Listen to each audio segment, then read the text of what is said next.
It's Wednesday morning. அன்றைக்கி ரொம்ப simple டே தான், பெருசாக எந்த ஒர்க்கும் இல்லை. அம்மா வீட்டுக்கு போகிற வேலை இருந்துச்சு. ஒரு 2 days அம்மா வீட்டுக்கு போகிறதுனால சில திங்ஸ் பேக் பண்ண வேண்டி இருந்துச்சு. அதை முடிச்சதும் குக்கிங் ஸ்டார்ட் பண்ணிட்டேன். அன்றைக்கி குக்கிங்க்கு நான் எதுவும் பெருசாக பண்ணல. நார்மலாக முருங்கைக்காய் போட்ட காரக்குழம்பு பண்ணியிருந்தேன். அந்த ஸ்நாக்ஸுக்கு காலிஃப்ளவர் 65 தான் பண்ணியிருந்தேன்.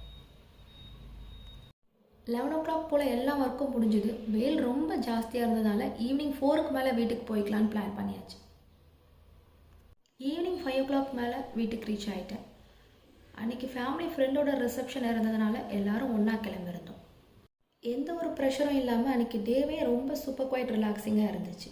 ரிசப்ஷனுக்கு சல்வா செட் தான் போட்டுட்டு போனேன். சாரீ எனக்கு அந்தளவுக்கு கம்ஃபர்டபுள் இல்லை, ஸோ நான் இதையும் போட்டு போயிட்டேன்.